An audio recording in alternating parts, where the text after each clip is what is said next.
So here's how things were supposed to go. Supposed to be me rocking that black and white and Carolina blue, talking all sorts of shit in a video. Then Carolina's supposed to go out and just straight whoop the Denver Broncos candy ass. And then starting today, it was supposed to be impose a demand week. Like Shark Week, you know, but for people that want to get seriously fucking jacked out of their mind. So it's supposed to be impose a demand week. It's supposed to be 5 straight episodes of methods and techniques that you can include into your muscle building strategy immediately to help maximize the return you get on your investment of time and effort. But what happened was the Carolina Panthers shit the fucking bed.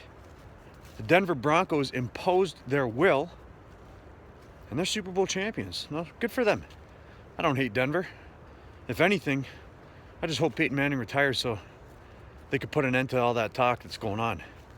But as it relates to me trying to provide the best information that there is as it relates to training to get bigger and stronger, we're going to leave the impose a demand stuff for another time when a team that I like actually does that, imposes a demand on their opponent, crowned a champion at the end of it.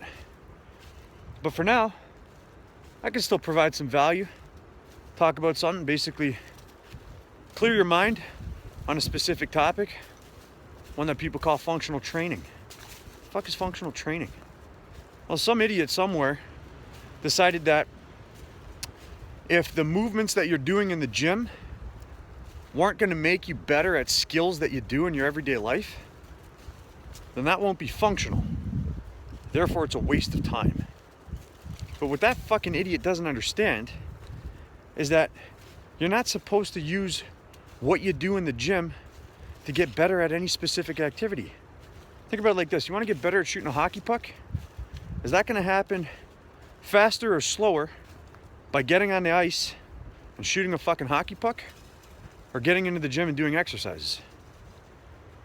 You want to get better at shooting a basketball, hitting free throws? Is that going to happen faster by stepping on a court, taking some shots, or doing exercise in the gym? So I'll let you think about that one. Now, what really happens is what we want to do with our efforts in the gym is to increase our physical preparedness to do skills. So anything that's going to increase our physical preparedness to do those skills is probably going to be functional. And if we back it up a little bit and we step out of the box, what the fuck are we doing in the gym? We're subjecting our muscles to high levels of tension, most likely. And what are our muscles responsible for? Producing force to move the bones on our body.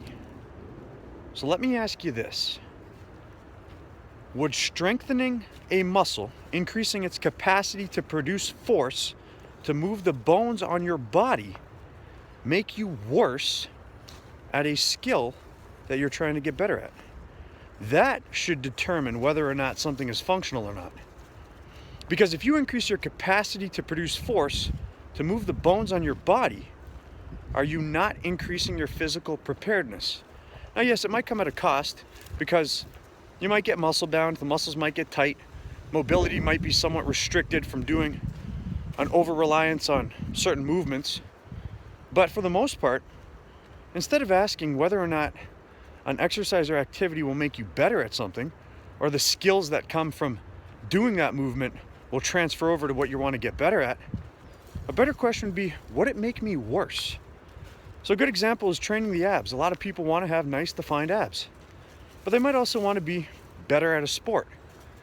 And so some coaches will say, well, you don't do sit-ups and crunches because there's no functional transference to that movement to your sport that you're doing. And then my argument to that would be, would it make you worse to strengthen your abs? Now, obviously, at what expense? If you're doing 2,500 sit-ups a night and you break your back like Mike Tyson, then yeah, that might not be worth it. But if it's not going to make you worse, then by all means include it into your fucking strategy. Because your sole purpose in the gym is to increase your physical preparedness for something, not to get better at shooting a basketball. You get better at shooting a basketball by shooting a basketball. What we do in the gym is we want to pick exercises that subject our muscles to high levels of tension. We modify the parameters that we work with to promote a response, to increase our physical preparedness. Then we want to integrate that strength into the movements that we're doing so that it transfers over and that we develop the skill that we actually want to get better at to the best of our capacity with our new found strength. Instead of calling it functional training, you should probably just call it functional bullshit, because that's all it really functions as. Bullshit. It functions very effectively as bullshit, therefore it is functional bullshit. So don't buy into the fucking craze.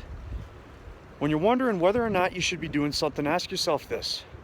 Not necessarily will the skills carry over, because if we want to get better at a skill, you practice that fucking skill. But rather, will it make me worse? And if it won't make you worse, then by all means include it in your fucking strategy. If you like this information, feel free to share. Click the fucking button at the bottom. Subscribe to the channel, and I'll keep bringing it, even though the Carolina Panthers didn't.